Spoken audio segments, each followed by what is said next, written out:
There's hardly anything more terrifying than the sinking of a massive passenger ship in the middle of the ocean. And yet, by some strange twist of fate, two major civilian ocean liner disasters happened just 3 years apart, at the start of the 20th century, practically back-to-back in historical terms. But when it comes to what people know, the Titanic is far more famous than the sinking of the Lusitania. Hey there, everyone! Still, if we're talking about the number of lives lost, the two disasters were nearly equal in scale. In both cases, these were the largest passenger ships in the world at the time, and both ended up on the ocean floor. But beyond that, there's probably not much else the two really have in common. The biggest difference between the two disasters is that the Titanic was destroyed by the raw force of nature, while the Lusitania was taken down by human hands. And for that reason, the story behind the Lusitania's sinking might actually be even more horrifying than the tragic events aboard the Titanic. Welcome to our channel, everyone! Let's get started!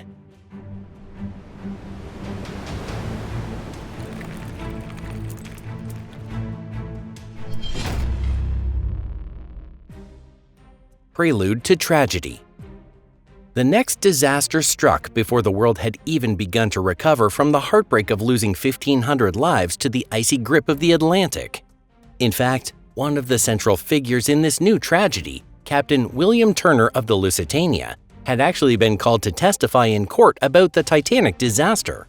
It was Captain Turner who criticized the late captain of the Titanic for recklessly sailing at excessive speeds despite the risk of encountering icebergs. Turner wasn't just anyone. He was one of the most seasoned officers in the Cunard Line, a company that owned several ships on par with the Titanic. Before being appointed captain of the Lusitania, Turner had worked his way up from an apprentice seaman to the highest rank on deck. But had he known at the time that he'd eventually find himself on trial too, he might have chosen his words a bit more carefully. Then again, the future rarely plays out the way we imagine. Back in 1912, no one could have predicted that just 2 years later, a war would break out, one we now call World War I. By the spring of 1915, with the war already in full swing, the ocean liner Lusitania was still hailed as one of the largest and fastest passenger ships in the world.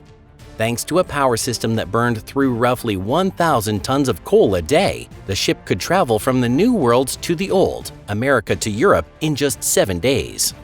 And remarkably, its nearly 2,000 passengers, including those in third class, had access to just about every amenity available at sea. In fact, Lusitania's third-class service was considered the best of any liner at the time.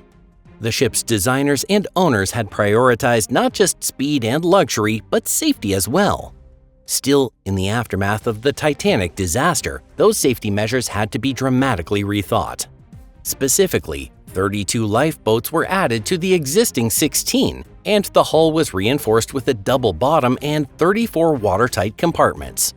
Yet, as the Lusitania prepared to embark on its 202nd voyage from the port of New York, few people suspected that anything dangerous might be waiting ahead. Even though the German embassy in the US had warned that any ship flying the British flag, or that of its allies, could be targeted near the British Isles, most people simply ignored the threat. But there were very real reasons to be concerned about the safety of a steamship like the Lusitania. The truth is, both the Lusitania and her sister ship, the Mauretania, had been built with funding from the British Admiralty. That's exactly what happened to the Mauretania. It was requisitioned at the start of the war and converted into an armed cruiser. That's exactly what happened to the Mauretania. It was requisitioned at the start of the war and converted into an armed cruiser. The only reason the Lusitania didn't share that fate was because the Admiralty decided it would be too expensive to use her for military operations. Even so, the Lusitania was still partially involved in military efforts. On this voyage, her cargo hold carried not only fine foods and champagne for first-class passengers, but also crates of ammunition and other military supplies. The full story behind those other supplies wouldn't come to light until after the tragedy. And so, on May 1, 1915, as the orchestra played a proud and rousing tune, the Lusitania quietly pulled away from the New York pier at 12:30 p.m., setting off on what would be her final journey to Liverpool. The voyage of the German submarine. On April 30th, just one day before the Lusitania set off with great fanfare, the German submarine U-20 slipped quietly out of a port in northwestern Germany. At the helm was 30-year-old Lieutenant Walter Schweiger. By today's standards, the U-20 was basically a floating coffin. Its top speed was less than 17 miles per hour on the surface and under 11 miles per hour underwater.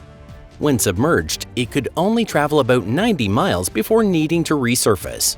Most of the vessel's interior was taken up by ballast tanks filled with seawater for diving. The 35-man crew lived crammed together in a tiny compartment in the middle of the sub, where the idea of comfort simply didn't exist.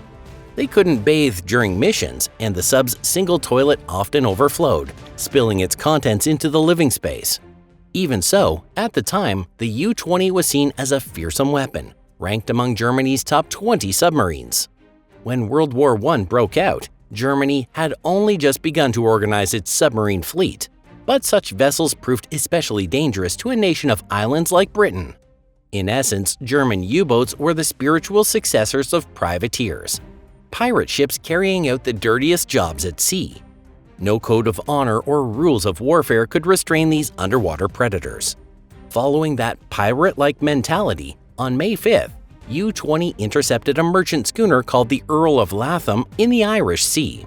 Schweiger didn't want to waste a valuable torpedo on such a minor target, so he sank the ship using a few well-placed shots from the deck gun. That day, U-20 didn't come across any larger prey, but on May 6th, it spotted a small passenger steamer named the Candidate. The sub opened fire with its cannon, and after the crew and passengers had abandoned ship, it finished the job with a torpedo. Later that same day, U-20 sank another steamer, the Caio Romano, and a British dry cargo ship called the Centurion, wrapping up its hunt for merchant vessels. A torpedo launched at the steamer Arabica missed its mark. By sunset on May 6th, the U-boat had only 3 torpedoes left. Regulations required that 2 of those be saved for the return trip. To make matters worse, a thick fog rolled in that evening, reducing visibility to almost nothing and increasing the risk of crashing into another ship without warning. Taking all that into account, Walter Schweiger decided it was time to head back to base. A fateful encounter. By this time, the Lusitania's journey was nearly over, and passengers had begun preparing to disembark in Liverpool. But amid the anticipation, Captain William Turner was the only one who couldn't shake a lingering sense of unease. He had received multiple warnings that German submarines were operating actively in the Irish Sea. So, on the night of May 6th, he ordered the porthole curtains closed to make the ship harder to spot. There was even a brief onboard drill, during which passengers were shown how to use life jackets and lifeboats. Captain Turner also personally addressed the guests, reassuring them that there was no real danger. But on May 7th, events unfolded that made tragedy unavoidable. That morning, the weather at sea was clear with excellent visibility. The Lusitania was cruising just 12 miles off the coast of Ireland, zigzagging gently left and right. Turner believed this subtle maneuvering would be enough to avoid a torpedo strike. After all, he had no specific intelligence about how many submarines might be nearby or where they were. At exactly 2:00 p.m., as he was heading back to base, U-boat Captain Walter Schweiger spotted a large ship through his periscope, sailing with no escort. The vessel was still far off, too far to launch an immediate attack. That is, assuming the ship didn't change course and steer directly toward the submarine. But then, once again, Captain Turner made a decision that, while logical at the time, proved to be fatally wrong. Acting on vague reports of possible submarine activity, he reduced the ship's speed and brought it closer to shore. In doing so, he unknowingly set the Lusitania on a direct collision course with U-20. At 2:10 p.m., Schweiger gave the order, and a torpedo was fired straight at the Lusitania. It would take 40 seconds for the torpedo to hit, and in that brief window, passengers had just enough time to watch their own death coming straight at them. The torpedo's path was clearly visible, streaking across the surface like a glowing line of doom.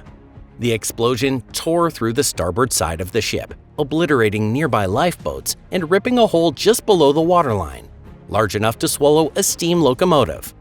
The blast damaged the fourth and fifth watertight compartments, 2 out of the ship's 34 total.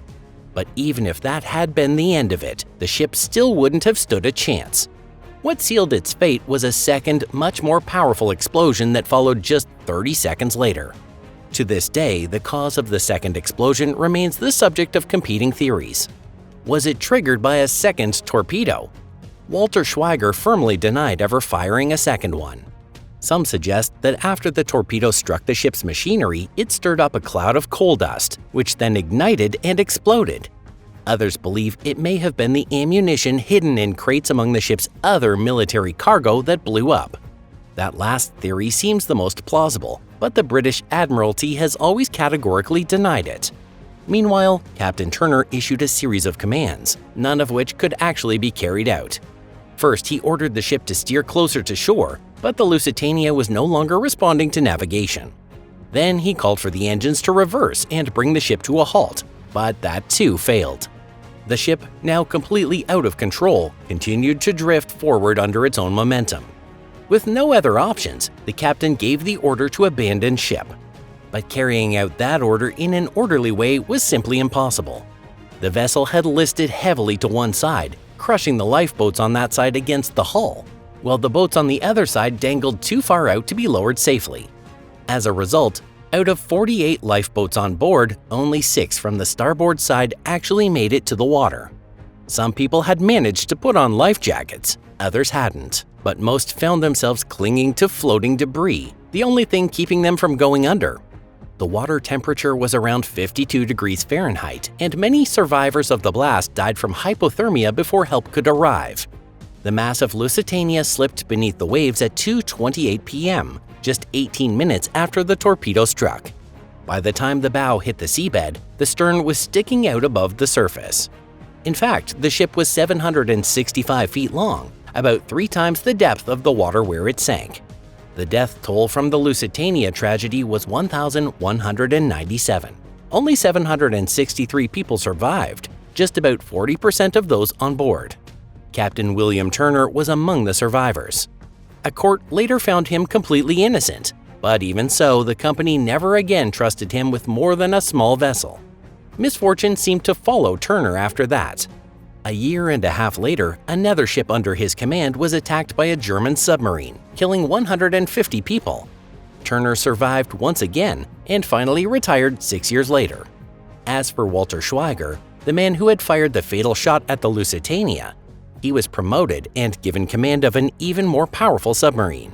But in 1917, that submarine hit a mine and exploded, killing Schweiger along with his entire crew.